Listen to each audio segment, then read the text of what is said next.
but we're joined by the great novelist Dani Shapiro. Of course, her most recent novel is Signal Fires, and we have invited her to talk about a very compelling and poignant and I think important piece that she wrote recently for the New York Times uh, under the title My Year of Living Blurrily. First, thank you after all the upset for joining us, Dani Shapiro, It's always good to see you, Scott.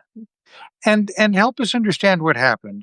They discovered a small tumor behind one eye, surgery and Yes. radiation. How did that change the way you saw the world? You see the world. Well, when I was diagnosed, the good news um, and the bad news was that this tumor was very small and very caught very early, but it was right next to my optic nerve. Hmm. So I was already seeing the world blurrily from the. I mean, it's how it got caught.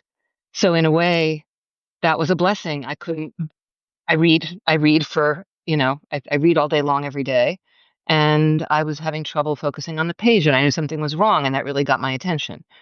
The What I learned was that the treatment for this diagnosis was to have something called proton beam radiation, which meant that I was very likely to go blind in that eye. The thing that was going to save my life was going to um, pretty much ensure that my vision would go in that eye, which it's amazing what you can tolerate when it's really a question of am I going to be okay? What are my odds? And my odds for being okay are very, very good. But what happened over time, and this is when I ended up writing the piece, this was actually um, kind of revelatory to me. My left eye, which is the eye that has nothing wrong with it, was not coming on board. It was not, and I kept on thinking, what's going on? I know any number of people who are blind in one eye who can, ski and play tennis and drive and um, read, and it's not a problem. But my left eye was, I kept on thinking of it almost in sort of like personifying it. It was like it was being stubborn. It was pissed off. It wasn't doing what it was supposed to be doing. And what's interesting about the world of medicine to me is I was seeing all these very, very top doctors, but each is interested in only one thing. So my eye surgeon was interested in my tumor and in saving my life, and she's done a very good job at that. The optometrist I went to for new prescriptions was interested in, um, uh, you know, correcting the uncorrectable, basically. And finally, what was discovered was that I had a cataract in my left eye. I did not know this until I wrote the piece for the Times, and I was closing the piece, and there was a line in the piece um, about my left eye kind of stubbornly refusing to cooperate with my right. And my editor called me. The piece was closing. We're on the phone, and her top editor said to her, "I don't understand. Is that a thing? I mean, I've never heard of that." And and all of a sudden I thought, yeah, why is that happening? I was really walking through the world with no possibility of clarity at any distance. And close up, distant, glasses, no glasses, it didn't matter. The world was a blur. And so while I was on the phone with my editor closing the piece, I just Googled the phrase in sympathy and then like ophthalmology or something like that. And what popped up was a very real condition called sympathetic ophthalmia, um, which this is kind of a convoluted story, so bear with me. But it turns out I don't have that. Um, but it got my attention. It stopped me, and it made me really sort of investigate and think what in the world is going on with me. And so, in the last few weeks since that essay came out in the Times, I actually had cataract surgery in my good eye, which, as many people listening know, is no big deal. Cataract surgery is truly no big deal. It is a big deal if you only have one eye, though. Um, but it's changed it's changed things remarkably for me because yes, I am absolutely losing my vision in my right eye, but with my left eye now, I can see into the distance. And so there's kind of this whole other chapter that's just happened where um, I woke up the morning after I had the surgery and I looked out the window and the sky was purple. It was purple because cataracts are yellow.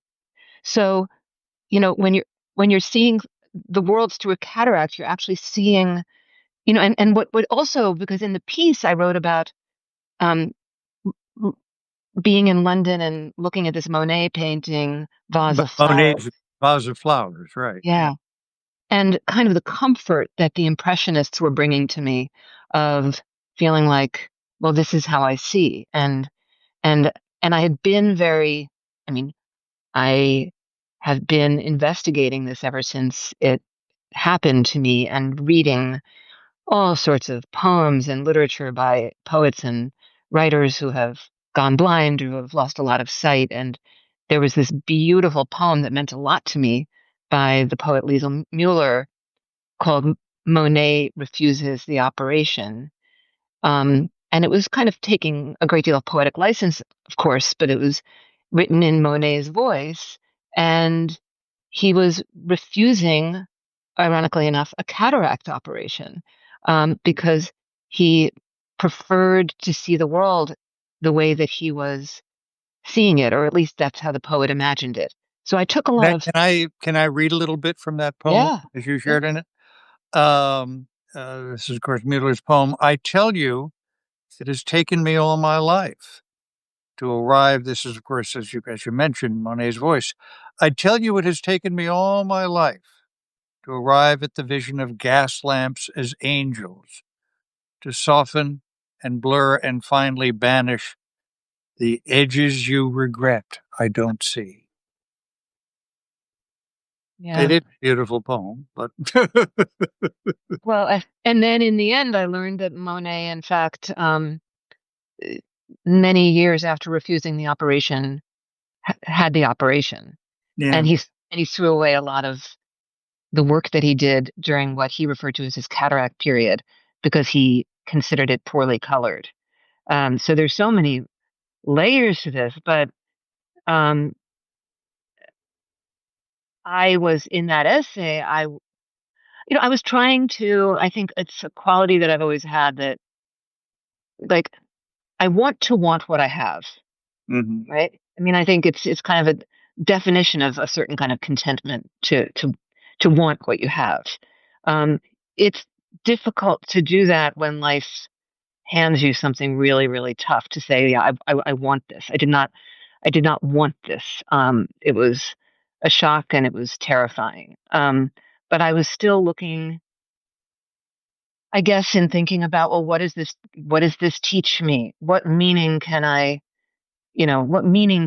glean from um, the fact that I am an observer, I'm a witness, I'm a public contemplative, like this is what I do, and my instrument. One of the things I always say to my students, my writing students, is writers are our own instruments.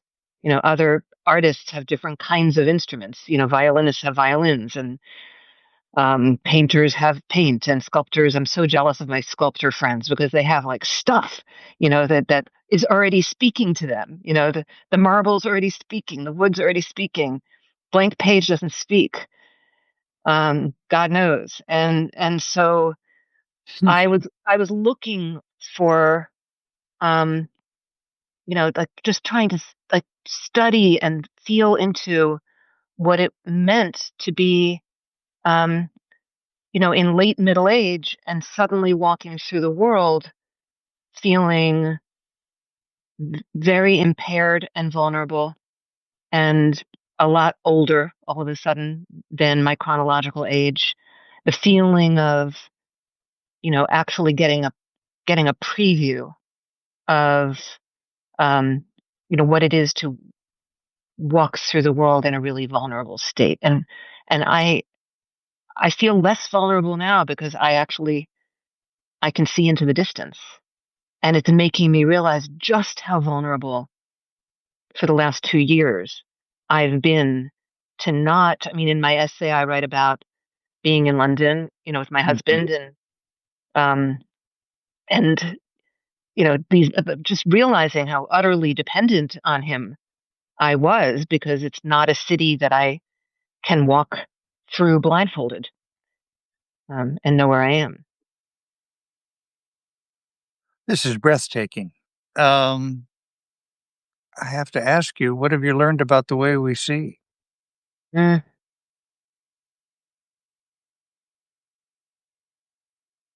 One of the things that I'm continuing to notice is that in the absence of one sense, others do um, step up. So, for example, um, we have a writers' conference. My husband and I started in Positano in Italy every year, and right after my treatment, it was time for the annual conference, and I wasn't going to teach. He'd be embarrassed for me to say so, but I reached out to my friend Rick Russo, the great Richard Russo, and asked if he would um, step in for me. He's been there teaching before, and he did because he's like just the world's biggest mensch. But I wanted to go, and I was there in this place that I've been many, many times before, in the same room, with the same balcony overlooking the same magnificent, sea. And I would wake up in the morning, and I would. This may sound corny, but I would really hear the birds.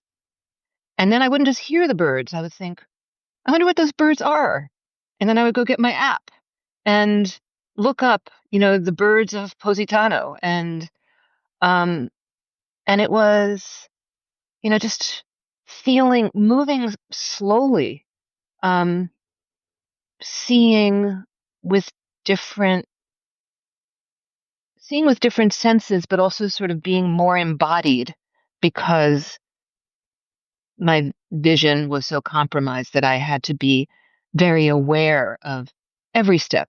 I still do, and I always will. Like every step I take, and I don't think. I mean, I think the essay speaks to this. I don't think that I would have walked into that gallery and had that response. I've certainly seen a great deal of the work that I was looking at that day, but I was experiencing it in a very visceral way, um and then thinking about a lot of the language that we use around sight. Mhm. I've been collecting this language every time. I mean, almost every day there's a new one. Like the amount that we use visual language to, metaphorically, even like I see. Oh, I see. Or look, let me tell you something. Which have nothing to do with vision. Insight, hindsight, foresight, blind spot. Um, something like sticking pins in your eyes. It's just, That's it's, right. it's, having a vision. Um, and yeah,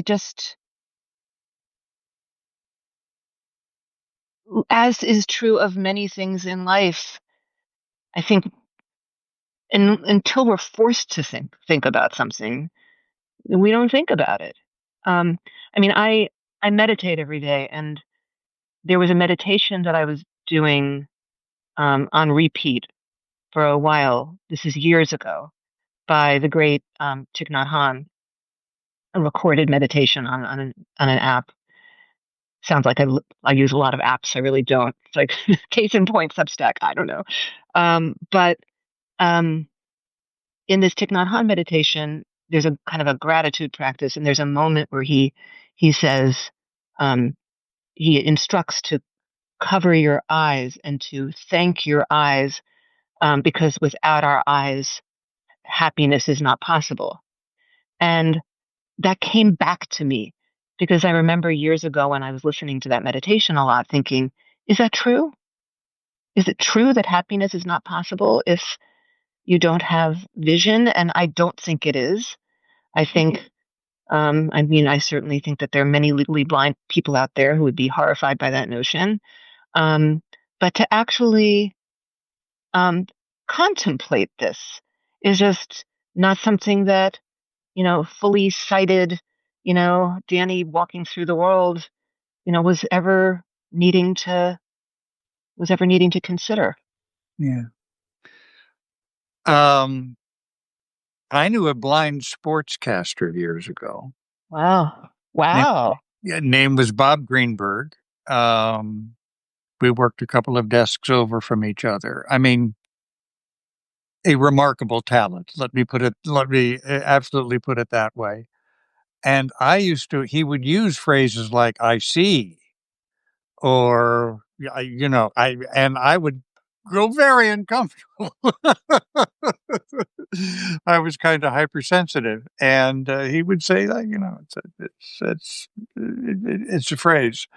But, I mean, I'd like to think I learned a lot from him one way or another, but, one of the things that, I mean, as you say, that I did learn, everything in his other senses kind of picked up about that, including, as he said, and he had never seen. So he said it was not as if he was filling in the blanks with stuff he remembers from an earlier life. The entire experience that he um, hadn't been with anything that he could refer into his past. And in any event, he said that he thought his intellectual development was helped by the fact that he had kind of built a world from the ground up Mm, here. that's beautiful. Wow. That's beautiful. I mean, one of the things that struck me and was interesting to me is that even when my vision was at its absolute nadir, um, it did not impact my writing because writing was coming from the inside out. Um, I didn't need to see to write. And I didn't need to see what I was writing. I didn't need to look at the computer screen. I didn't need to look at the page. Reading was very difficult and continues to be challenging. Um, but it's one of the things, again, that I completely took for granted is like reading my my greatest pleasure. It's my source of inspiration. It's what I retreat to. Um, it's and it was suddenly unavailable to me, and other forms of reading, which I had really uh, rebelled against. I'd rebelled against the audiobook. I had rebelled against, and when people would tell me, with signal fires that they listened to it, I would think, you know, I wouldn't feel like that they had read my book somehow. And I was a little, and I have plenty of writer friends who listen endlessly to audio, and I hadn't done that, and I didn't think I could. Also, reading digitally, um, thought I, thought I really couldn't do that. Well, it's amazing what we can do Yeah. when we're called to. I mean, one of the things that I did um, pretty early on was that I joined a gym near my house, and they had an infrared sauna in the gym that had Bluetooth capacity, and you could book it for a half an hour or 45 minutes at a time. So I would book this sauna, and I would go in there, and I listened to all of Elena Ferrante's Neapolitan novels while sweating in How this sauna. wonderful. I did. Sounds wonder. It sounds like the way to It do it, was actually. utterly, utterly fantastic, and I had not been able to. Um, I'd kind of never gotten into the very first of the Ferrante novels. I just was struggling, and then I couldn't stop. And I've since consumed a great deal of my reading material that way. It's just kind of amazing how resourceful we can be when we need to, when the stakes are high, and um, yeah, and now I'm slowly making my way back to the page. I just read with a bigger, a bigger font, and I read more slowly, and I'm also more discerning. And that's another really interesting thing. I don't have to finish everything that I start, and I can um, just I never used to feel that way. Yeah. When it's a limited resource now because I get fatigued. So it's So more valuable. exactly. We have a couple of questions. Oh, And we then have a question from Linda Grimm. Are you finished with treatments on your right eye? Thanks for asking. And yes, it's a very, very strange cancer, because it's invisible. Ha, but it is. It's invisible. People will often say to me, "How do you feel?" I've always felt fine. I've never been sick. Um, and it's not, and there was one treatment. There wasn't a lot of choice in the matter, and that was the proton beam radiation, and it was 5 days of it, and then it was over. There's nothing else to be done, and I'm considered, as I said, to have very good prognosis. And really, it's due to, and I don't mean to sound like Pollyanna here because I really don't feel that way. If my vision hadn't blurred, if it had been somewhere else in my eye other than right at the optic nerve, it could have been in my eye for years. And that would have been right. um, right. Yeah. So it was because my vision blurred to such an extent over a period of just a couple of months that it was caught. But there's nothing else to do. I'm just back to, I'm just back to regular life, so to speak. Yeah. Well, thank you for spending some of that with us tonight. We're very grateful, and sorry about the problems later. Earlier. Earlier, I can't even think. Oh, time. What is time? Yeah. That's right. What is Yeah. time? Dani Shapiro's wonderful essay, which needs some updating, in the Times, is A Year of Living Blurrily. Of course, her most recent novel is Signal Fires, and I hope we have something else coming out soon. Well, Scott, given that I'm both a memoirist and a novelist, um, I I kind of dove into I'm well into a new memoir. I thought I was done with memoir, but life keeps happening. And its title is Kaleidoscope. And Mhm. this is a part of it. I mean, because one other thing that I would say is Mm. that in that sort of blurriness, all the selves I've ever been kind of showed up. You know, the um I I do think, or at least this is the way that I'm thinking these days, that it's the work of our lives to um become as whole as we possibly can be. And that involves also some making peace with or forgiving the selves we've been.